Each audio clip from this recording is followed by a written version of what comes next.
Good morning, everyone. Starting with the same chapter, Fundamental Unit of Life, Cell. Today we will study about cell theory. There are two scientists, Schleiden and Schwann, who proposed cell theory. According to the cell theory, all the organisms are composed of cell and cell products. Means, in this nature, all the living organisms contain the cell. All metabolic reactions takes place in cell. All the kind of processes like respiration, like digestion, these all the processes takes place inside the cell. And every organism starts its life as a single cell. Like we humans also started our life with a single fertilized cell.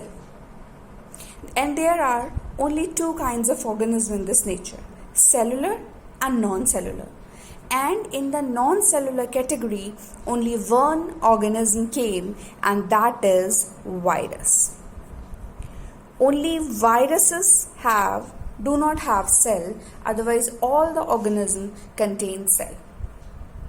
So, Schleiden and Schwann proposed the cell theory that all the organisms are made up of cell, all the metabolic activities take place inside the cell, and every organism started its life as a single cell.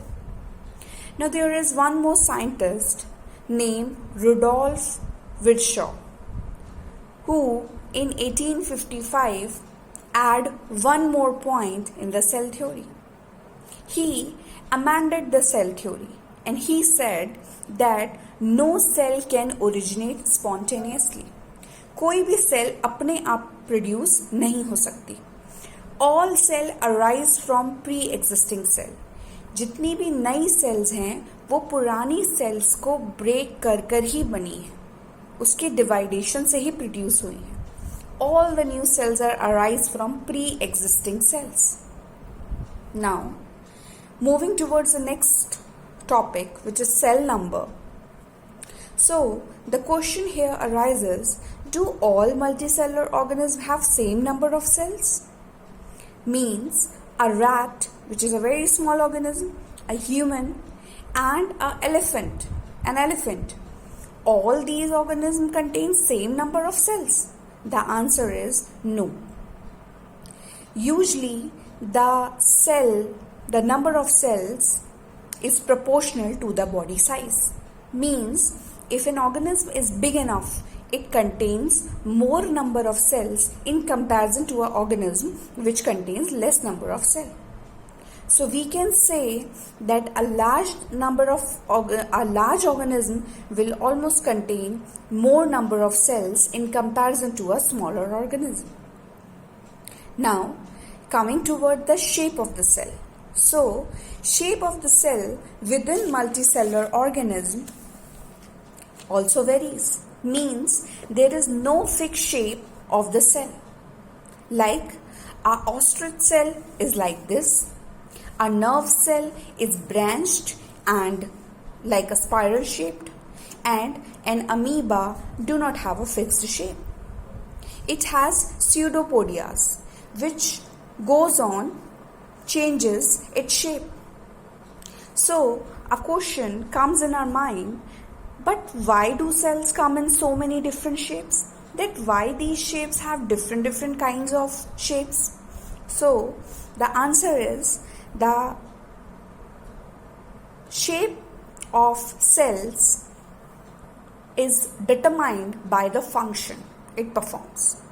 Because of the functions it is performing, it has different kinds of shape. Like the red blood cells have like biconcave shape. It has little bit biconcave shape. So why the shape is this like this? So we know that the function of the red blood cells is to carry out the oxygen all over the body. Body की हर sales को oxygen provide करने का काम red blood cells का होता है. And if the red blood cells have some other kind of shape other than this biconcave, then it is not possible for the cells to easily provide oxygen to each and every body cell. In the same way, the nerve cell, the function of the nerve cell is to carry out the signal from one part of the body and to take it to the brain or the spinal cord. For example, if we happen to touch a hot plate, हमने गलती से कोई hot plate touch कर ली, or if we are pricked by something, कोई चीज़ हमारे हाथ में चुभ गई, then that signal will be carried out with the help of nerve cells. तो वो signals nerve cell की help से ही एक place से दूसरे place पर move करेंगे to the brain or to the spinal cord. Then this kind of shape makes it more feasible. इस तरीके की shape उस काम को easy बना देती है.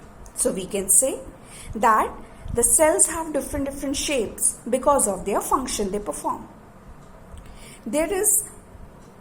And if we talk about the size of the cells, then there are sizes. There is a cell which is the smallest cell, which is of a bacteria, mycoplasma.